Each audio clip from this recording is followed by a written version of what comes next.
Good morning and welcome back to our channel. আজকে সকাল থেকে কি পরিমাণ আমি ঝিমাচ্ছি তোমাদের বলে বোঝাতে পারবো না। মনে হচ্ছে আমি কোথাও কুস্তি লড়ে এসেছি। আমার শরীরে এত ব্যথা, মানে এত ভার ভার লাগছে, চোখ যেন আমি খুলেই উঠতে পারছি না। ব্লগটা তো স্টার্ট করিই নি সকাল থেকে, এখন একটু এডিটিংটা নিয়ে বসেছি। আর ব্রেকফাস্টে আজকে একদম ওই একই ব্রেড আর কলা নিয়ে নিয়েছি। কিছু করতেও ইচ্ছা করছে না, খাওয়ার আজকে একদম ইচ্ছে নেই, শরীরটা খুব ঝিমাচ্ছে। জুমাদি তো আছে, যাই হোক চলো দিনটাকে এখান থেকে খুব সুন্দর করে শুরু করি। সকালবেলাতেই তোমাদের বললাম যে আমার বাচ্চা প্রচন্ড ঘুম, আমি একটু এডিটিংটা কমপ্লিট করে ঘুমিয়ে গেছি। এতক্ষণ ধরে ঝগড়া হলো দুজনের মধ্যে ঘুম থেকে ওঠার পরে। আমি যে ঘুমিয়ে গেছি, তো এই যে এদিক সেদিক যা হচ্ছে সেটা যে ব্লগ করা বা কিছু, এখনো বসে তর্ক করছে আমার সাথে, কিচ্ছু করেনি, কিচ্ছু না। দেখো সে সেখানে ফোন ঘাটছে। এবার তোমরা বলবে এরপর তো ব্লগ আমি কি করতে পারবো আমি জানি না, দেখবো ব্লগ আসছেই না, ওর সাথে আমার খিটিবিটি ঝগড়া লেগে যাবে। কদিন যদি না করে কি করে হবে বলো তো? তোমরা একটু কমেন্ট করো। দেখো দেখো দেখো, যখনই কিছু বলবে এইসব মানে মনে হবে আমি পাগল, আমি পাগলের সাথে কথা বলছি। ওটা সুস্থ মানুষ আর আমি হচ্ছি পাগল।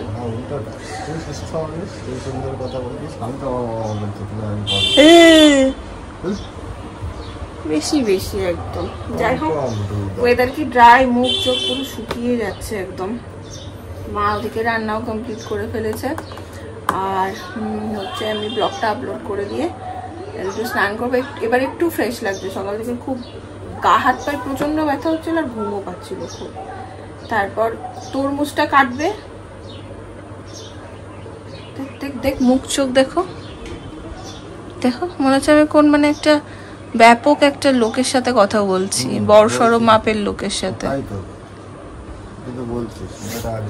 সেই দিন আমি তরমুজটা মা এসেছিল না, কেটেছি, আর তরমুজটার মানে চামড়া বলছি, পিসগুলোর গায়ে গায়ে একটু তরমুজ লেগেছিল, ছুরি দিয়ে কেটেছি।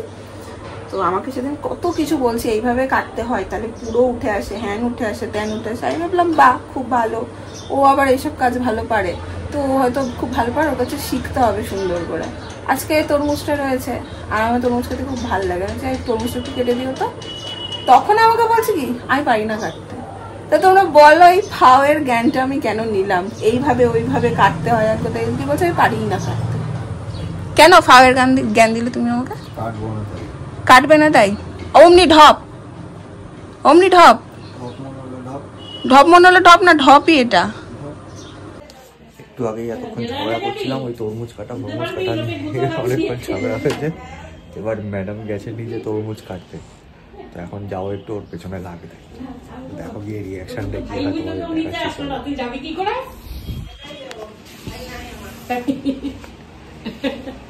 কি বলছো কি বলছো? আমি বন্ডিকে বলছি বলে তুই মায়ের বাড়ি যাবি, সাত খেতে যাবি, তো কখন যাবি, কবে যাবি? বলে এই তো যাবো।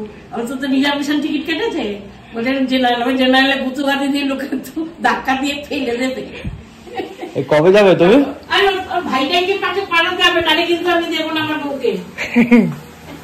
আমার ভাই দাদা সবকিছু হচ্ছে আমার মা, মা আসবে। দেখো ম্যাডাম এখানে তরমুজ কাটছে, এরকম ভাবে কাটে না, এরকম ভাবে কাটে না তরমুজ, এরকম ভাবে কাটতে নেই, ঠিক আছে? তরমুজ এরকম ভাবে কাটতে নেই, তরমুজ হ্যাঁ এরকম ভাবে কেটে তখন এরকম ইয়ে করতে হয়, এরকম ভাবে তরমুজ কাটতে নেই। দেখি কেমন কেটেছিস। এবার আমি তরমুজের বাটিটা নেব, ঘরে চলে যাব। আমিও তো ওই ঘরেই যাবো, তোমাকে ঢুকতে দেবো না। তাহলে আমার বালিশটা দিস, অ্যাটলিস্ট সোফায় শুতে হলে।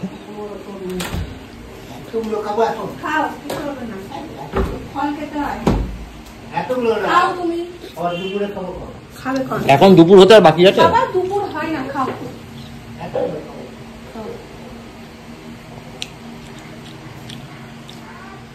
ভালো ভালো তরমুজটা। আজকের ব্লগটা আপলোড করার সঙ্গে সঙ্গে যে কমেন্টটা ঝড় আসছে, সেটা যে তোমরা অনেকে কিছু বললি, তুমি চুল কেটে ফেলেছো, কখন করলে এটা, এত বড় চুল কেটে ফেললে। আমি কালকেই চুলটা কেটেছি, এবার ওটার ভিডিও আমার আর নেওয়া হয়নি, আর তালেগুলো তোমাদের সাথে শেয়ারও করা হয়নি। কারণ হচ্ছে আমি চুলটা যে কারণে কাটলাম, এত ছোট চুল আমি লাস্ট কবে কেটেছি আমার মনে নেই, মানে আমি ছোট চুল কোনোদিন করিনি, সবসময় চুল বড়ই থাকতো, কিন্তু এইবার করেছি। এই যে ইনিও বলেছেন কেটে ছোট করে দাও। যেটা প্রবলেম হচ্ছিল, আমার চুলটার গোছটা যেহেতু একটু মোটা, তো আমি রেগুলার পুরো চুল ভিজিয়ে স্নান করি, নাহলে আমার শরীর খুব ড্রাই হয়ে যায়। তো এখন আমি ওই স্নান করার কারণে আমার ঠান্ডা লেগে যাচ্ছে, গলায় ব্যথা হচ্ছে, আমি শ্যাম্পু দিয়ে কন্ডিশনার ইউজ করতে পারছি না, এই সমস্ত নানান প্রবলেমগুলো আমার হচ্ছে। আর এখন যেহেতু একটু সাবধানে চলাফেরা করাটাই বেস্ট আমার জন্য, এর পরের দিকে হয়তো আরোই প্রবলেম হবে। আর চুলের নিচটা আমার একদম নষ্ট হয়ে যাচ্ছিল। সো ভাবলাম এখন এটাকে কেটে ছোট করে দিই, বড় তো হয়েই যাবে আশা রাখি। এত ছোট করার প্ল্যান ছিল না, যে কেটেছে কাটতে কাটতে কাটতে কাটতে হয়ে গেছে ব্যাপারটা। জিজ্ঞাসা করলো, কিন্তু এত ছোট তুমি দেখাওনি। বলেছিলাম যে চেয়ারে তুমি বসেছিলে ওই চেয়ারের যে টপ তার থেকে এতটা নিচে রেখে কেটে দাও। এবার কি হয়, সমান করতে করতে যাই হোক হয়েছে। তো ওইটা নিয়ে এখন আর ওই মন খারাপ করে ওই সমস্ত করতেই ইচ্ছে করছে না। ঠিক আছে, যা হয়েছে হয়েছে। চুলটা ছোট আছে, আবার বড় হয়ে যাবে। বড় চুল মেনটেন করা একটু কঠিন আমার জন্য এই মুহূর্তে। থাক, তো এই হচ্ছে ব্যাপার, আর কিছু না। চলো, তুমি হয়তো কদিন পর থেকে চান টান করতে পারবে না, গা হাত পা মাথা। হ্যাঁ, জানি না কি হবে, সব নতুন নতুন এক্সপিরিয়েন্স। এইবার হচ্ছে এইটাই হয়েছে ঘটনা। চলো খেয়ে নেবো। ভালোই লাগছে, ভালোই লাগছে, ভালোই লাগছে, ভালোই ছোট হলো ভালোই লাগছে। আমার ছোট চুলে খুবই আপত্তি, আমি বড় চুলে ইউজ টু। ছোট চুলে আমারও আপত্তি। আমি ওকে, ও এর আগে আমাকে বহুবার বলেছে যে আমি চুলটা কাটবো, একটু কাটবো বললে ও কাট করতো না। একটু কাটবে না তুমি একটু। যেখানে রান্না বান্না, এটা একটা তরকারি হয়েছে, এখানে একটা টক হয়েছে, এখানে ডাল হয়েছে, এই হচ্ছে ভাত। আর আমার আর শৈবাল বাবুর মাছ আছে, মা আর বাবা আজকে নিরামিষ। বাজে আর আরেকজন দেখো সেজে গুজে একা একা ঘুরতে চললো আমাকে বাদ দিয়ে। এখনই তো সময়, কাজ আছে বুঝলে, দরকারি কাজ নিয়ে চললো। দেখ বাবা, এই প্রেগনেন্সিতে আমি এক ফোঁটা পারফিউমের গন্ধ নিতে পারি না। আমার মাথা ব্যথা একদম ধরে যায়, লোকটা সেই চোখের সামনেই দেবে পারফিউম, মানে একদম নিতে পারি না। আমার পারফিউম খুব প্রিয়, কিন্তু আমি এক ফোঁটা, এই 9 মান্থ হতে চললো, এক ফোঁটা একদিনও ইউজ করিনি, তো বিশ্রী লাগে। চা বাবরে এক্ষুনি পড়ছিল। যাই হোক, আর মা আজকে সারাদিন আসেনি, মা খুব ব্যস্ত ওইদিকে কালকের সমস্ত আয়োজন নিয়ে। যদিও বা বাইরের কেউ সেইভাবে না, আমাদের বাড়ি আর মাসির বাড়ি আর 2-1 তো ঘরের মধ্যে সবকিছু, কিন্তু মাসি আর মা যেহেতু নিজের হাতে সবটা করছে, তাই আর কি খুব ব্যস্ত বাজার হাট সবকিছু নিয়েই, ওই জন্য আজকে মা আর আসেনি। চলো এখন একটু টি টাইম। শৈবাল বাড়িতে আসার পর ডিনারটাও সারলাম। আর শৈবাল মেহেন্দি গেছিল, ওর না এই ঘাড়ের মধ্যে একটু ইচিং মতন হচ্ছে, গরম পড়তে না পড়তে এটা শুরু হচ্ছে। আমেদাবাদে খুব ভুগেছে এটা নিয়ে, তাই বলছে তুমি একটা ডক্টর দেখিয়েই নাও, এত সমস্যা হচ্ছে যখন। তারপরে গেছে, ডক্টর দেখিয়ে এসছে, ওষুধপত্র দিয়েছে, আশা করি কমে যাবে। তাছাড়াও আরেকটা কাজেও গেছিল, সেটা হচ্ছে যে আমাদের ইচ্ছে যে আমরা ডেলিভারিটা জেনেসিসেই করাবো, এখনো কিছু ফিক্সড করিনি। যেহেতু আমি আমার গলস্টোনের সময় ওখানে খুব ভালো সার্ভিস পেয়েছিলাম, আমাদের বাড়ি থেকেও ওটা কাছে হয়, তো ভেবেছি ওইখানেই করাবো। ও ওই জন্য আজকে গেছিল, তাই না? আজকে কথা বলে এলাম, সময় তো হয়ে আসছে। এবার তো এগুলো নিয়ে ধরো আর ওই পজিশনে থাকলে হবে না, যে ভাবছি তখন বসে কি করবো। সময় নেই, সময় মোটামুটি হয়ে এসছে। আজকেও মোটামুটি কথাবার্তা বলে এসছে, ইচ্ছে আছে এখনো অবধি না, এখনো অবধি ওখানেই তো মোটামুটি। তুমি ক্যামেরা থেকে বেরিয়েই যাচ্ছ। আছি তো, এখনো অবধি ইচ্ছে আছে ওখানে। এবারে যেহেতু ওখানে একবার এক্সপিরিয়েন্স আছে, পাস্ট এক্সপিরিয়েন্স তো ওরা আছে, ওখানে সার্ভিস খুব ভালো। হ্যাঁ, ওরই খুব ইচ্ছা যে, আর কিরকম একটা মনে হচ্ছে জানো তো, এটা যেন চেনা জায়গা আমার। ভালো হয়েছে যে, মানে যেটা ভালো হয়েছে সেটা হচ্ছে যে ডক্টরকেও দেখায়, ডক্টর মনোহর ভট্টাচার্য, উনি জেনেসিসেও সিজার করেন, মানে উনি ওখানেও করেন, তো ভালোই হয়েছে আর কি। অন্য হসপিটাল হলে তাহলে অন্য হসপিটালে যেতে হতো, এটা মানে নন সার্কেলের মধ্যে পড়ে গেছে। আমাদের বাড়ি থেকেও কাছে, সবাই বাড়ি থেকেও কাছে, আমাদের এখান থেকে কমিউনিকেশনের খুব ইজি সুবিধা। তো যাই হোক, এটাই এখনো ভেবেছি, মোটামুটি আমরা চুজ করেছি জেনেসিসটাই এখনো অবধি। হসপিটাল মোটামুটি চুজ হয়ে গেল, এখন হচ্ছে সময়ের কাউন্টডাউন চলছে এখন। কিরকম একটা অদ্ভুত ফিল হচ্ছে না, তোমাদের যে কি বলি। জানি এই ফিলটা সবাই অনেকেই পেয়েছো।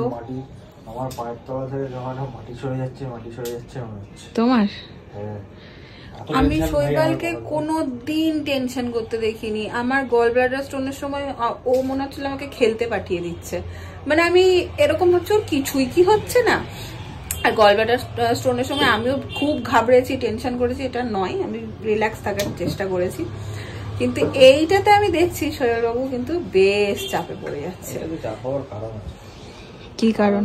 গল ব্লাডার স্টোনের যে অপারেশনটা ছিল, অপারেশন হওয়া মানে এন্ড অফ স্টোরি। হ্যাঁ, এইটা হচ্ছে কেস, মানে অপারেশন হওয়া মানে স্টার্ট অফ স্টোরি, নতুন জার্নি। তো এটা ফিউচার, এটা অনেক কিছু নিয়ে একটুখানি নতুন এক্সপিরিয়েন্স। তো গল ব্লাডার স্টোন এগুলো নর্মাল জিনিস, এটা ঠিক আছে, এটা রোগ, ঠিক আছে চলো, এটা এক্সাইটমেন্ট নিয়ে, এক্সাইটমেন্ট, টেনশন, ফিউচার নিয়ে টেনশন, সব মিলিয়ে মিশিয়ে একটা বুঝতে পারছি, আমি এটা বুঝতে পারছি।